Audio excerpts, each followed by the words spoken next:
Drop a like and do share. Leave your comments and do not forget to subscribe for more videos.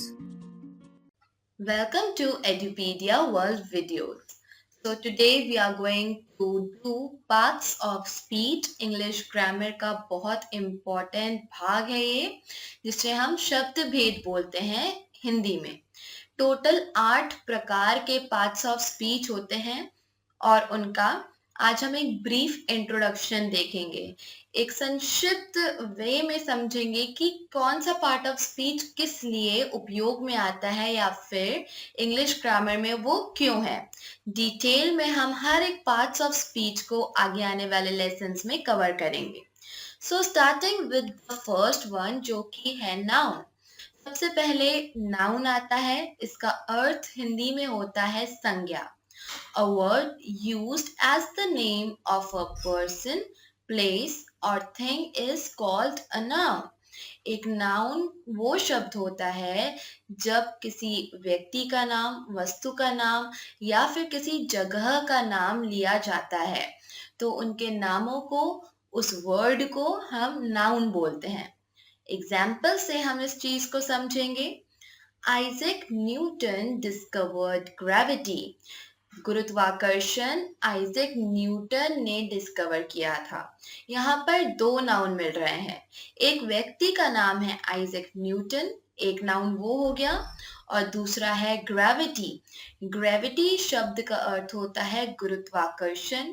ये thing के under आता है, but ये एक ऐसी चीज या ऐसी वस्तु नहीं है जिसे हम छू सकते हैं या जिसे हम देख सकते हैं, परंतु ग्रेविटी एक ऐसी वस्तु है जिसे हम समझते हैं और उसे हम महसूस कर सकते हैं. सो इस वे में ग्रेविटी एक वस्तु हो जाता है, वो भी एक वस्तु का नाम है तो नाउन हो गया. आइजैक न्यूटन ऑलरेडी एक पर्टिकुलर नाम है पर्सन का, तो वो भी नाउन हो गया. Another example we see, Mumbai is a metro city. Mumbai एक मेट्रो शहर है. अगेन दो नाउन मिल रहे हैं हमें.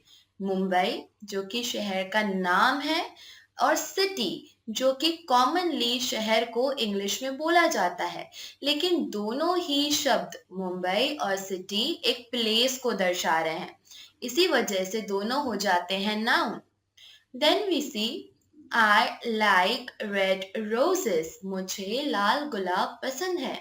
यहाँ पर गुलाब, रोज जो प्लूरल फॉर्म यहाँ यूज हुआ है रोजेस, वो हो जाता है संज्ञा, क्योंकि एक वस्तु के बारे में बताया जा रहा है. Then we see the moon is hidden behind the clouds. चंद्रमा बादलों के पीछे छिपा हुआ है. तो दो हेवनली बॉडीज की बात कर रहे हैं, दो ऐसी वस्तुओं की, थिंग्स की बात कर रहे हैं जो कि हम छू नहीं सकते लेकिन उन्हें देख सकते हैं. So we can experience it. ब्रह्मांड में पाई जाती हैं. मून और क्लाउड्स दोनों ही शब्द नाउन हो जाते हैं. और लास्ट एग्जाम्पल है, his honesty is well known to all. उसकी ईमानदारी को सब कोई या हर कोई जानता है. तो यहाँ एक शब्द ऑनेस्टी है, ईमानदारी है, वो भी थिंग के अंडर ही आएगी. भले ही वो एक ऐसी वस्तु है जिसे हम अपने फिजिकल सेंसेस यूज कर कर नहीं समझ सकते, लेकिन हम अपने दिमागी रूप से उसकी भावना को, ऑनेस्टी जो ईमानदारी है, उसे समझ सकते हैं. दैट इज वाई एक ऐसी थिंग हो जाती है जो हमें वास्तविकता में दिखाई नहीं देती, बट वो प्रेजेंट होती है. हम उसका एक्सपीरियंस करते हैं, उसे महसूस करते हैं. ऑनेस्टी यहाँ पर एक नाउन हो जाता है. लेट्स सी अ नोट संज्ञा के बारे में. The word thing includes all objects that we can see, hear, taste, touch और smell. सभी वस्तुएं जिनको हम देख सकते हैं, सुन सकते हैं, चख सकते हैं या फिर छू सकते हैं या सुगंध ले सकते हैं उसकी, ऐसी सभी वस्तुओं को हम थिंग्स के अंडर में रखते हैं. और दूसरा पॉइंट ये बोलता है, something that we can think of. but cannot perceive by senses. ऐसी भी कुछ चीजें होती हैं जो सिर्फ हम दिमागी रूप से समझ सकते हैं या फिर महसूस कर सकते हैं, लेकिन उन चीजों को हम ना तो देख सकते हैं, ना सुन सकते हैं, ना चख सकते हैं, ना छू सकते हैं और ना ही उसकी सुगंध ले सकते हैं। तो ऐसी चीजें जो सिर्फ हमें महसूस होती हैं, हम एक्सपीरियंस करते हैं, अपने मन में समझते हैं, उन्हें भी हम थिंग्स की कैटेगरी में रखेंगे और ऐसी हर एक वस्तु को नाउन बोला जाएगा। इसके बाद हम देखते हैं प्रोनाउन। प्रोनाउन अर्थात सर्वनाम। अ word used in place of a noun is called a pronoun. ऐसे शब्द जो कि नाउन अर्थात संज्ञा के स्थान पर लगाए जाते हैं इंग्लिश में, उसे हम प्रोनाउन बोलते हैं। For example, Shreya didn't reach on time as she was stuck in traffic। यहाँ पर बोला जा रहा है कि श्रेया समय पर नहीं पहुंच पाई क्योंकि वो ट्रैफिक में फंसी हुई थी। यहाँ पर श्रेया के बारे में बात हो रही है, लेकिन वापस से श्रेया के बारे में ही बताया जा रहा है कि वो ट्रैफिक में फंसी हुई थी या फंस गई थी। तो शी शब्द का उपयोग करा है हमने। श्रेया एक फीमेल नाम है, एक स्त्री का नाम है, that is why she pronoun का उपयोग हुआ है। और शी इसलिए डाला गया है सेंटेंस में ताकि श्रेया श्रेया श्रेया बार बार हम इस तरह से नाम को रिपीट ना करें। तो प्रोनाउन हमें एक नाउन के नाम को बार बार लेने से बचाता है, और जब नेक्स्ट टाइम दूसरी तीसरी बार जब हम सेम नाउन के बारे में बात करते हैं तो प्रोनाउंस का उपयोग करते हैं नाउन के प्लेस पर। एक और एग्जाम्पल देखते हैं। The chain is in the box where you always keep it. Chain बक्से में है जहां तुम उसे हमेशा रखते हो।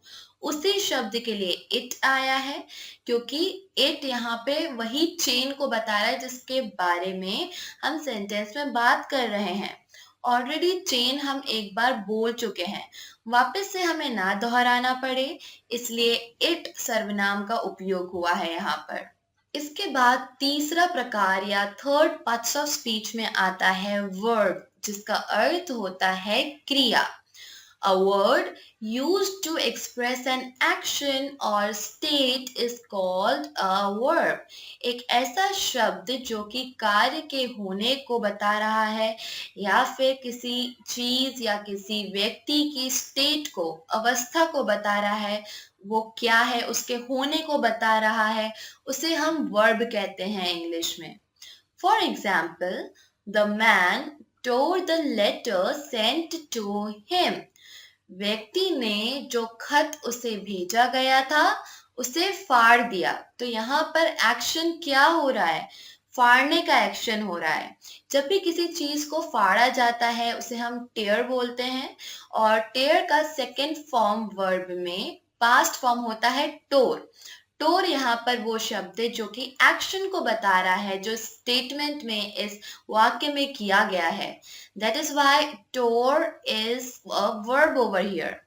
Next we see Asia is the largest continent. Asia सबसे बड़ा कॉन्टिनेंट अर्थात महाद्वीप है। तो यहाँ पर एशिया जो कि एक कॉन्टिनेंट है उसके बारे में कुछ बात बताई जा रही है।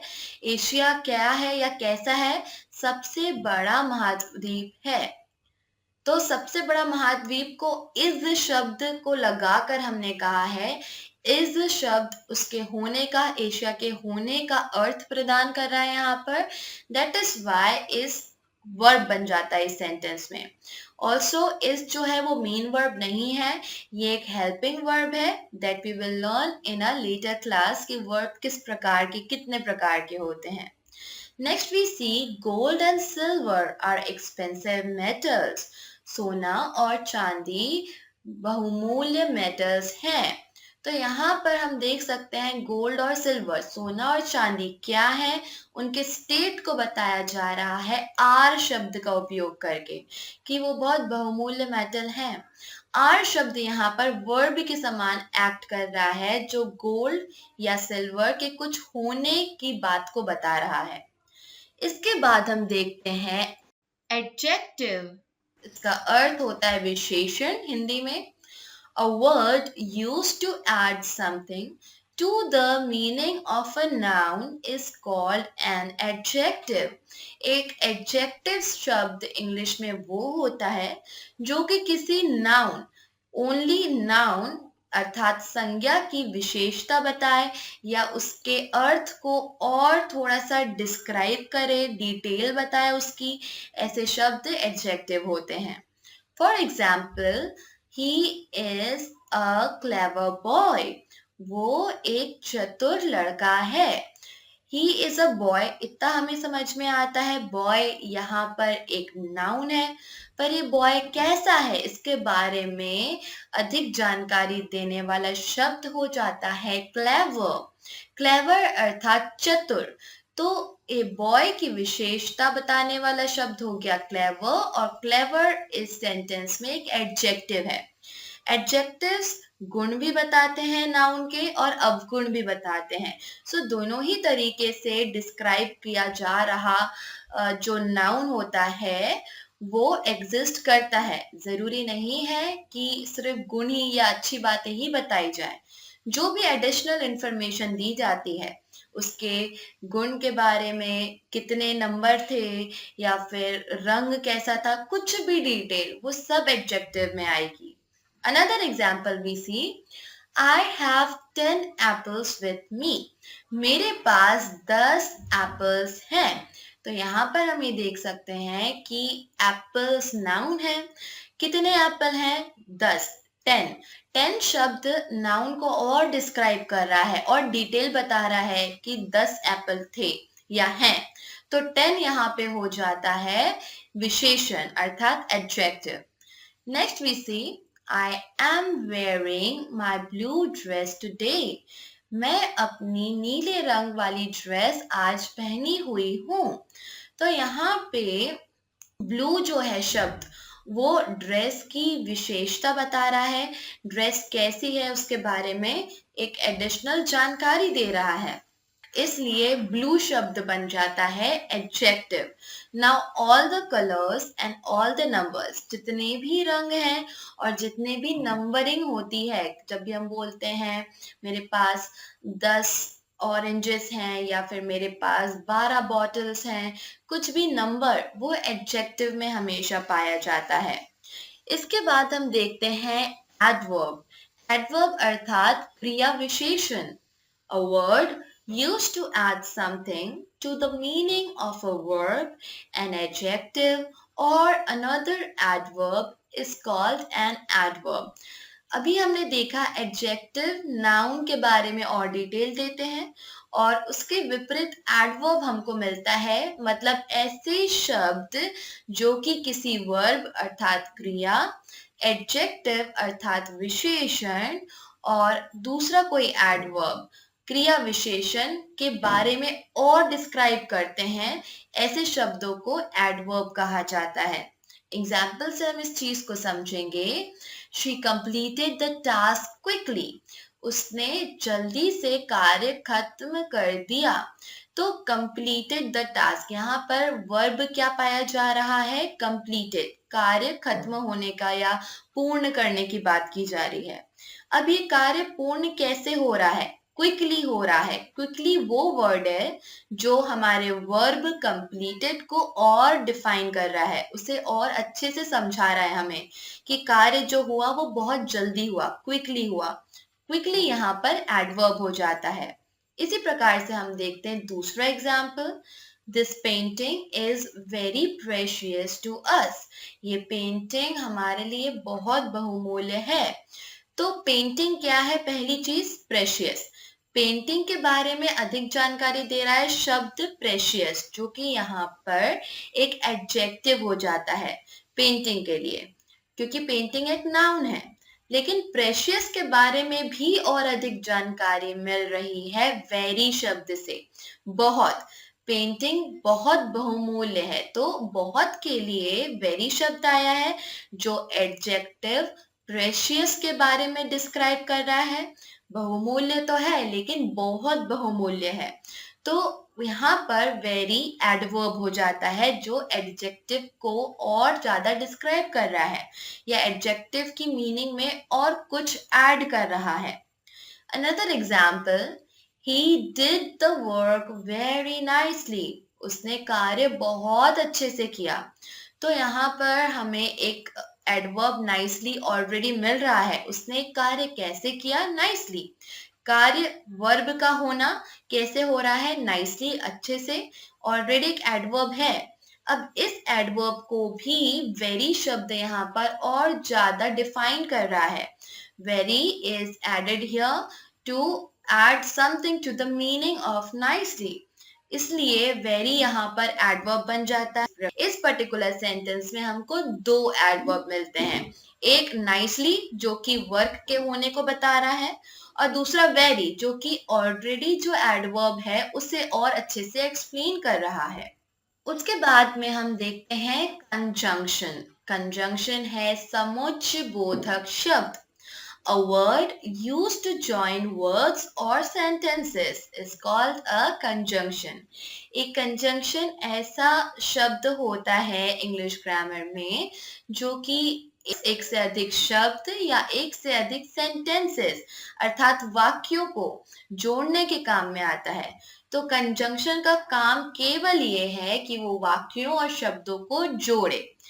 For example, John and Peter are brothers. John और पीटर भाई हैं. दो शब्दों को जोड़ा जा रहा है, दो नामों को यहाँ जोड़ा जा रहा है, जॉन और पीटर. और शब्द जोड़ने के लिए उपयोग किया गया है जो इंग्लिश में एंड होता है. एंड यहाँ पे कंजंक्शन होगा. Then we see, I want a cup of tea and some cookies. मुझे चाय का एक कप और कुछ कुकीज चाहिए. तो यहाँ दो सेंटेंसेस को जोड़ा गया है. दो सेंटेंस इस प्रकार से हो सकते थे. I want a cup of tea, full stop. I also want some cookies, full stop. अभी ये दोनों सेंटेंस में एक ही बात बोली जा रही है कि मुझे चाहिए. तो यहाँ पे ऑप्शन है कि हम दोनों को साथ में मिला दें वाक्यों को और इस प्रकार से बोल दें, आई वॉन्ट, मुझे क्या चाहिए, ये चीज, a cup of tea and some cookies.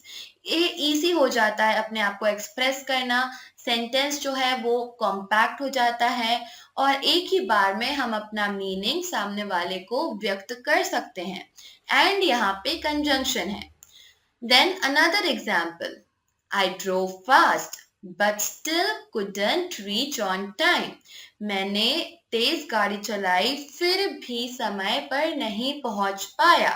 तो यहाँ हम एक रीजन को देख रहे हैं. नहीं पहुंच पाने के लिए भी रीजन दिया जा रहा है या फिर शायद बहाना दिया जा रहा है कि तेज तो गाड़ी चलाई फिर भी ऐसा ऐसा हो गया. फिर भी शब्द से दो सेंटेंस ज्वाइन करे गए हैं. आई ड्रोव फास्ट एक सेंटेंस हो गया.